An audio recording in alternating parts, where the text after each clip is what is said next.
Isayar Apata Sumba,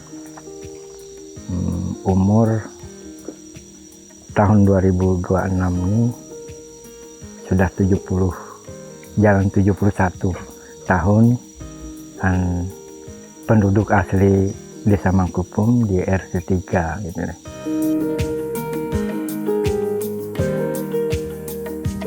Kegiatan deh, selain ya berkebun, tapi di samping itu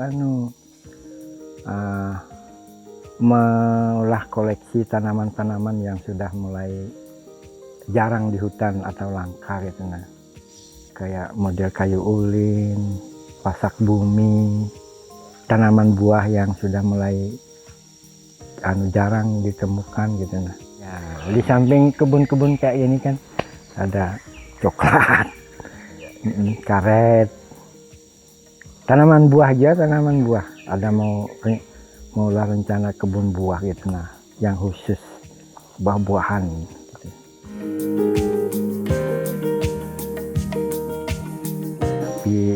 Jadi PKSM itu SK-nya awalnya tahun 2012.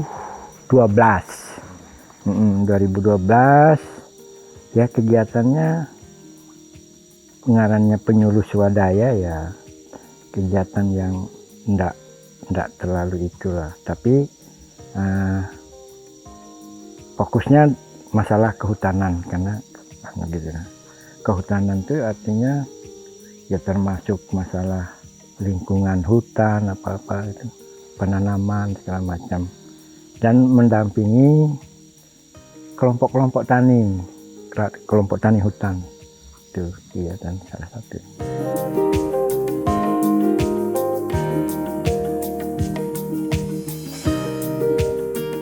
Siapa orang yang perlu, teman-teman yang perlu, dikasih, diberi. Ada yang nukar, ada yang tapi kalau biasanya 4-5 pohon dibari aja, dikasih. Tapi kalau umpamanya sampai ratusan biasanya dibayar. Ini apa namanya, itu yang bendungan Pak Jokowi resmikan di Tapin itu, ambil bibit dari sini dulu. Tanaman-tanaman hutannya seperti jenis meranti, kusi, itu ada teman yang menanam di sana gitu. Kalau di PLN Tiam Kanan itu ada juga ambil anak ulin dari sini tuh, bibit ulin. Di mana itu yang di Gubernuran Banjarbaru itu ada juga kayak pasak bumi, ambil dari sini tuh, bibit-bibit pas ada gitu. Kalau bibit gaharu di sini melimpah memang. Kalau ya itu tadi, kalau sampai 5-10 gratis saja. Kalau 10 bisa bayar lah.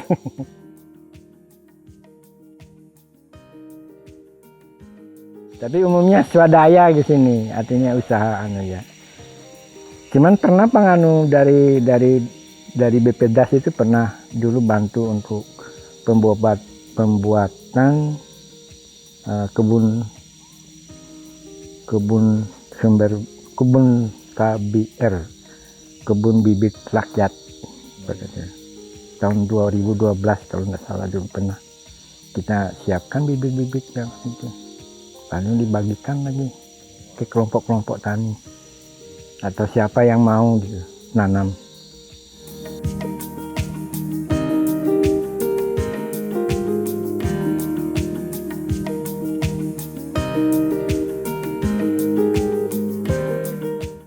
Wayah ini itu sudah mulai jarang ada. Lalu pemikirannya kalau suatu saat malah kadada sama sekali, kalau dibibitkan, diusahakan penanaman ulang gitu. Nah, jadi kebanyakan tanaman buah itu kalau yang kada terlalu ekonomis ditebang, lalu kayunya diambil. Nah itu. Tapi dengan pemikiran satu saat nanti tanaman langka ini atau buah-buahan langka juga ini satu saat bisa kadada lagi di bumi Kalimantan, jadi kita upayakan untuk menanam kembali gitu, untuk membibitkan kembali. Terus pengaruhnya kadang-kadang disebar kemana-mana gitu loh, kayak ulin, pasak bumi, meranti juga sebenarnya sudah di alam sudah tidak terlalu sudah, karena ditebang terus. Ada juga yang dulu istilah illegal logging segala macam itu. Nah, jadi satu saat kepikiran ini kayu akan habis nanti kalau kita nggak siapkan untuk ditanam kembali lewat pembibitan gitu loh. Kita ulahkan bibitnya, ada yang hendak tanam gitu. Kalau menanamnya itu menanam yang kepikiran mau nanam supaya jangan sampai hilang tanaman-tanaman itu sudah sejak tahun 80-an sebenarnya. Kan waktu tahun 80-an itu sudah marak perusahaan-perusahaan kayu yang ngambil kayu di hutan itu. Nah, jadi kepikiran dari situ, dari sekitar tahun 80-an sampai ini gitu. Kalau awalnya dari masyarakat itu, kalau kita biasa dari hutan, masuk hutan, bawa pulang, bawa bibit-bibit yang ditemukan di hutan alam itu. Terus kalau lewat ke kampung, ujung kampung, kadang-kadang orang-orang ngobrol, wah itu galian kedapati hasil aja. Adalah manfaatnya menjadikan alam kembali atau hutan kembali gitu. Nah, dimana yang kayak jenis-jenis belukar, tanah yang ada tanaman-tanaman itu. Jadi kalau ditanam tanaman kehutanan itu lebih bagus. Pertamanya ekosistem tadi bisa menyerap air segala macam gitu. Jadi akhirnya banjir mungkin bisa terkendali.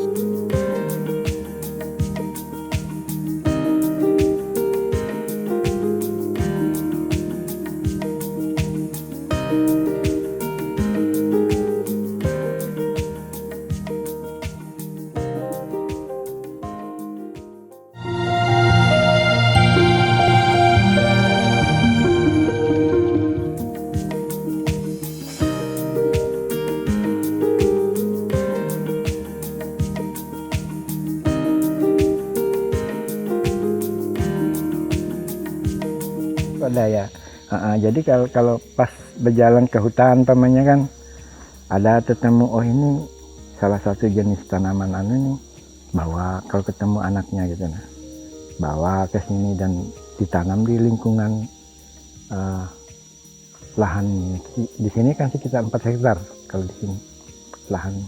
Nah ini dianggap koleksi lah di sini, koleksi tanaman-tanaman termasuk kayu jenis meranti apa segala macam itu, sama buah-buahan gitu. Nah, rotan lawan bambu ada juga di koleksi bambu kayak itu. Nah, bambu kesan mulah apa, bisa mulah lemang apa itu salah satu ya bambu. Kayaknya banyak senangnya ke hati tuh. Soalnya kan apa yang kita tuh bisa hidup baik, tumbuh baik, terus bisa menghasilkan, kalau buah bisa berbuah gitu. Nah itu terus kalau pas warga ada yang pingin makan buah bisa dapat buahnya gitu. Yang minat kayaknya banyak aja yang mau nanam gitu. Jadi ada yang bertakun di sini, wadah pian ada ke bibit ini gitu. Nah kami hendak nanam. Nah, artinya sudah ada apa namanya, perhatian gitu juga. Karena kalau kada ditanam ya itulah tadi hilang tuh Bang. Lawan fungsinya tadi kan gasan untuk hutan ekosistem alam.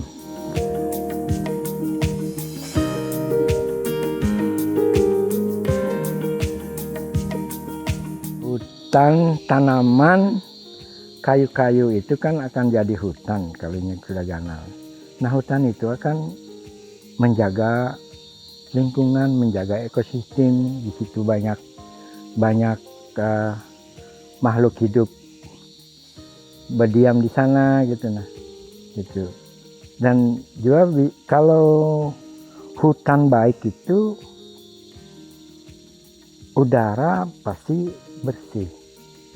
Nah habis itu iklim juga pasti soalnya wayah ini kan waktu zaman aku masih halus tuh biar panas tengah hari itu gak terlalu panas. Kalau wayah ini kan ekstrim benar panasnya, biar cuma panas sejam 2 jam kayaknya panas benar gitu nah itu kalau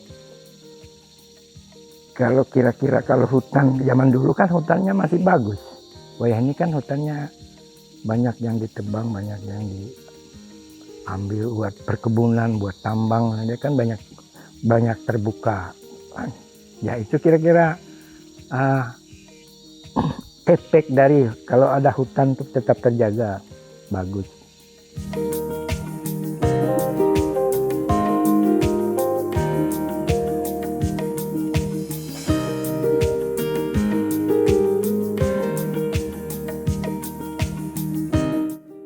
Harapan tuh kalau bisa hutan tuh jangan dirusak gitu lah. Hutan tuh tetap terjaga gitu nah. Karena pengalaman kita lihat di daerah lain hujan sedikit banjir gitu. Karena sudah air hujan tuh langsung turun ke bawah. Kalau ada hutan kan masih banyak akar-akar hutan bisa menampung, menyerap air hujan ke dalam tanah gitu nah. Jadi bisa menyimpan air dalam tanah. Itu tadi buktinya kayak Sungai Mangkubung, biar hujannya berhari-hari kada terlalu sampai coklat warna airnya, karena insya Allah di atasnya masih hutan, masih bagus gitu.